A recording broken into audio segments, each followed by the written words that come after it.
Have you ever been stuck on the tube, the lights flicker, and you feel that little knot of anxiety in your stomach? Well, imagine that, but 100 times worse. Today we're journeying back to a single day in 1987, a day that brought the world's oldest underground railway to its knees and revealed just how fragile our modern world can be. This is the story of the Great London Underground Power Surge of 1987. Let's set the scene. It's the late 1980s. London is buzzing. Margaret Thatcher is in power, and the iconic red, white, and blue tube trains are the lifeblood of the city, carrying millions of people every single day. The system, while historic, is also aging. Decades of patchwork upgrades and deferred maintenance have left parts of it vulnerable, a fact that would soon become terrifyingly clear. Our story unfolds on a seemingly ordinary day, but deep beneath the city streets, a perfect storm was brewing. The London Underground has its own dedicated power supply, a massive electrical heart called Lots Road Power Station. For decades, this giant had reliably pumped electricity through the network's veins. But on this day, something went catastrophically wrong. It all started with a simple, almost mundane event at a substation. A piece of equipment failed. Normally, backup systems would kick in seamlessly, but this wasn't a normal failure. It triggered a cascade, a domino effect of shutdowns and overloads, massive, uncontrolled surge of electricity. Far beyond what the system was designed to handle, ripped through the network. Imagine a tidal wave of pure energy washing through ancient cables and fragile circuits. The first signs of trouble weren't dramatic explosions, but small, insidious fires. In the dusty, cramped spaces between tunnel walls and station platforms, insulation on electrical cables began to overheat, smolder, and then ignite. These weren't huge blazes, not at first. They were small fires, hidden away in cable troughs and junction boxes, releasing thick, acrid smoke into the tunnels and stations. At stations like Bond Street, Oxford Circus, and Victoria, the lights began to flicker erratically, then plunged into darkness. Escalators ground to a halt. Electronic ticket barriers went dead. Panic began to set in.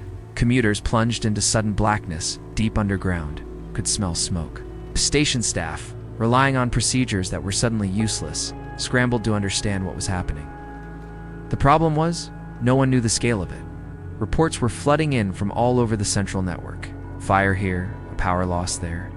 It wasn't one incident, it was dozens, all happening at once. The central control room was overwhelmed with conflicting information. Was it a series of small, unrelated fires, or was it something much, much bigger? Down in the tunnels, the situation was even more terrifying. Trains packed with passengers suddenly stopped dead in the darkness between stations. The emergency lighting, where it existed, was dim and insufficient. With no power, there was no ventilation. The smoke from the hidden fires began to seep into the carriages, thick and choking. There was no way to communicate with the drivers, and the drivers had no way to speak to the passengers.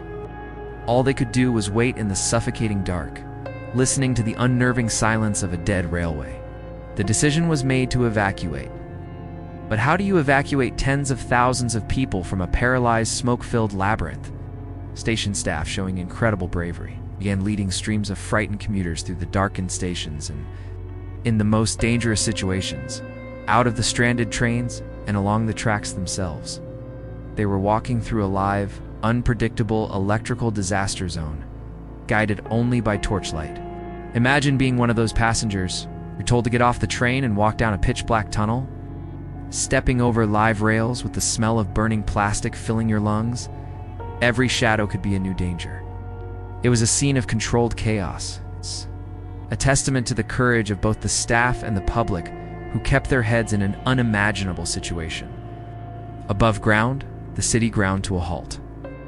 With the central tube line shut down, chaos ensued. Streets became gridlocked with buses and taxis. Hundreds of thousands of people were stranded, trying to find a way home. Fire engines raced from station to station, but firefighters often struggled to even locate the source of the fires, which were hidden deep within the infrastructure. They were fighting an invisible enemy. As the hours ticked by, the full picture of the disaster became clearer. The single power surge had caused dozens of separate fires and knocked out power to a huge swath of the network. It was the most extensive simultaneous failure in the underground's history. was a miracle that, despite the widespread panic and dangerous conditions, there were no serious injuries or fatalities directly attributed to the fires or evacuations. But the event was a brutal wake-up call. The subsequent inquiry laid bare the vulnerabilities of the system. It highlighted the dangers of aging infrastructure, the risks of relying on a single power source, and the need for better emergency procedures and communication systems. The 1987 power surge wasn't just a technical failure, it was a systemic one. The lessons learned that day were hard-won, but they were vital. In the years that followed, London Underground invested heavily in upgrading its power supply network. They built in more redundancy, meaning that if one part fails, others can take the load. They replaced miles of old cabling with modern, fire-resistant types. Emergency lighting and communication systems were overhauled. The goal was to ensure that a cascade failure of this magnitude could never happen again. This event, though largely forgotten by the public today, became a critical turning point. It directly influenced the safety standards that protect millions of passengers every single day. Every time you see modern emergency lighting in a tunnel, or hear a clear announcement from a driver when your train is stopped, you are seeing the legacy of 1987. It's a powerful reminder that the complex systems we rely on every day are often more fragile than they appear. They are maintained by unseen engineers and protected by procedures born from past crises. The story of the 1987 power surge is not just about a technical glitch. It's a story of near disaster, human resilience, and the crucial lessons that help keep our cities moving safely.